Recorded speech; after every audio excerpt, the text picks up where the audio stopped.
Hey there, I'm B and I am crazy excited because today is the first day of my week-long game series, 7 Days Down Under! Did the cool text come up? I hope so. During this week, I'm only going to be sharing Australian designed or published board game content. Now, Australia is known for a lot of things, like our kangaroos, beers, footy, this guy, and saying mate way too much. What we aren't as well known for is our board games, which is changing slowly, and I'd like this week to be a moment to shine a light on that. To kick things off, I'm going to start by featuring designer Shem Phillips. Now, he's not technically in Australia, he's over here. See this little place? It's New Zealand, and they're really close to us, and they also love footy, and we're kind of best friends, so they're going to qualify this week. Now, Shem has designed an amazing amount of brilliant games like this one, and this one, and this one, and this, and I think you get the idea. He's brilliant. Most recently, he's designed Selfie Stacker, which has been published by fellow New Zealand publisher Arca Studios. Way to help out a mate, Shem. So my first feature will be Selfie Stacker. I'm dropping a giveaway for that on my Instagram channel tomorrow, and I'm going to wrap the week up next Sunday with a review for it as well.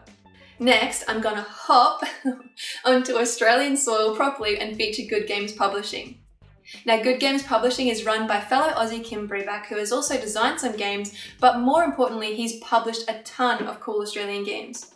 You might know Funfair, Unfair, Monstrous, Guildmasters. Fun fact that Funfair and Unfair are actually designed by an Australian designer as well. Double thumbs up.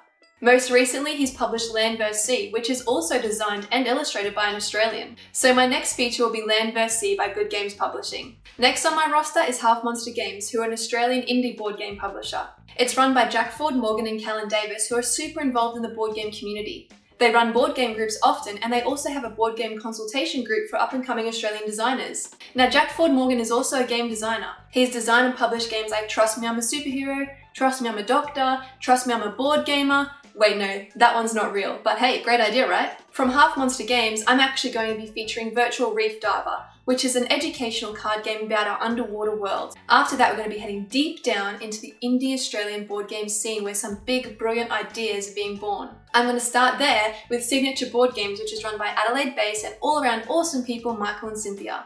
They've created Flip and Fish, which will be flopping onto international shores soon, so I'm going to be reeling that one in for a feature. Next, I'm going to feature Travel Bug, which is created by Australian and Melbourne-based creators Olga Kostova and Belinda Cross. Now, this game is also made here in Australia, which is a rare find, so that's great.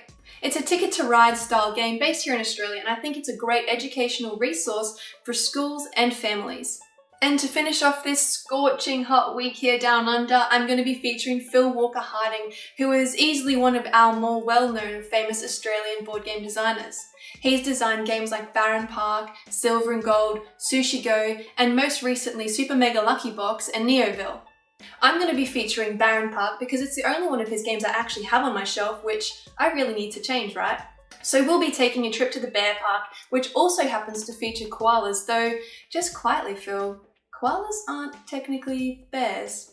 I'll let this one slide. So as you can see, there is a lot going on here in Australia in our board game industry, and it's only really the half of it. I'm going to list a few more Australian publishers now, which you can go and visit if you want to find some more great Australian-based board game content. The Pandemonium Institute are bringing you Blood on the Clock Tower. Tin Star Games. Overpowered AU is actually designing a new game at the moment.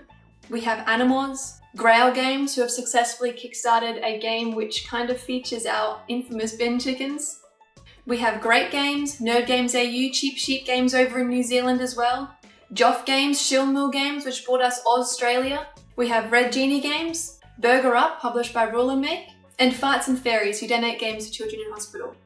So if you want to come with me and take a trip down under and learn more about these brilliant publishers and their games, come and find me over on Instagram. I'll link that in the description below because that's where all my content's going to be this week. Thank you so much for checking out what we have to offer. As we like to say here in Australia, have a good one, mate. If you're part of the Australian board game industry and you're watching, please reach out and let me know if I've left you off this list. I love meeting new people in the industry.